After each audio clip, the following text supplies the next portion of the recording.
سەرۆکی ئەمریکا کۆتایی بە گەشتەکەی بۆ سعودیە هێنا. ئەو گەشتەی کە تیایدا سەدان ملیار دۆلاری بۆ وڵاتەکەی بردەوە. هەروەها هاوپەیمانەتی خۆی لەگەڵ وڵاتانی کەندا و پتەوتر کرد و ئێرانیشی زیاتر گۆشەگیر کرد، جگە لەوەی پامێکی هەڕەشە ئامێزیشی ئاراستەکردن. دۆناڵد ترەمپ سەرۆکی ئەمریکا ڕۆژی 11 ئایار گەیشتە ڕیاض و لەلایەن محەممەد بن سەلمان شازادەی جێنشینی سعودیە پێشوازی لێکرا. ترەمپ لە میانی سەردانەکەیدا بۆ سعودیە بەشداری کۆڕبەندی وەبەرهێنانی سعودیە و ئەمریکای کرد. لەو چوارچێوەیەدا ڕێکەوتنێکی ئابووری بە بەهای 600 ملیار دۆلار لەگەڵ سعودیە واژۆ کرد. ئامانج لەو ڕێکەوتنە وەبەرهێنانی سعودیەیە لە ئەمریکا کە پێدەچێت سەدان هەزار هەلیکە لە وڵاتە بڕەخسێنێت.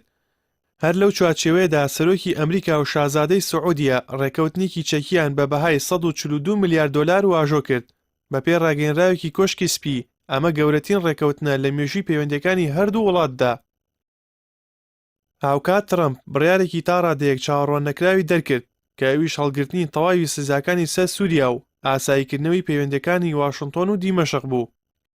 ترەمپ لەو بارەیە وتی دوای گفتوگۆکردنی ئەم بابەتە لەگەڵ محەممەد بن سەلمان و ڕەجەب تەیب ئەردۆغان سەرۆکۆماری تورکیا بڕیاری داوە سزاکانی سەر سووریا هەڵبگرێت.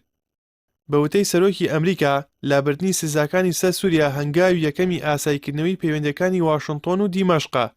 هەر لەسەر ئەم پرسەش لە داهاتوودا وەزیرانی دەرەوەی هەردوو وڵات کۆ دەبنەوە و گفتوگۆی زیاتر دەکەن. دۆناڵد ترەمپ لە دووەم ڕۆژی سەردانەکەیدا بۆ سعودیە لەگەڵ ئەحمەد شەرع سەرۆکی سووریا لە ڕیاض کۆبووەوە.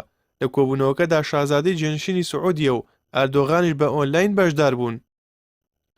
بەوتەی کارۆلاین لێفت وتەبێژی کۆشکی سپی، ترەمپ لەم کۆبوونەوەدا کە نزیکەی نیو کاتژمێری خایاندووە 5 داواکاری لە ئەحمەد شەرع کردووە. داواکاریەکانیش پێک دێن لە واژۆکردنی ڕێکەوتنامەکانی ئیبراهیمی لەگەڵ قەوارەی زایۆنی، دەرکردنی چەکدارانی بیانی لە سووریا، دوورخستنەوەی چەکداران و سەرکردە فەڵەستینیەکان، یارمەتیدانی ئەمریکا بۆ ڕێگریکردن لە سەرهەڵدانەوەی داعش، لە ئەستۆگرتنی بەرپرسایەتی ئەو ناوەندانی کە داعشیان تێدا دەست بەسەر کراوە لە باکووری ڕۆژهەڵاتی سووریا. لە بەرامبەریشدا ئەحمەد شەرع داوای لە ترەمپ کردووە کۆمپانیا ئەمریکیەکان وەبەرهێنان لە کەرتی نەوت و غازی سووریادا بکەن.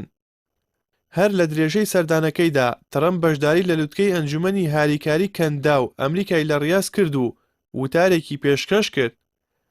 لە وتارەکەدا وتی کۆڕانکاری نوێ هاتوۆتە ئاراوە، بەڵام پێویستە ئێران واز لە پاڵپشتیکردنی هێزە بە وەکالەتەکانی ناوچەکە بهێنێت. دووپاتیشی کردەوە دەیەوێت ڕێکەوتن لەگەڵ ئێران بکات، بەڵام ڕێگەش نادات ئەو وڵاتە ببێتە خاوەن چەکی ئەتۆمی. دوای کۆتایی هاتنی کۆبوونەوە دیدارەکانی لە سعودیە، دۆناڵد ترەمپ ئەو وڵاتەی بەجێهێشت و لە قەتەر و ئیمارات درێژە بە گەشتەکەی بۆ ڕۆژهەڵاتی ناوەڕاست دەدات.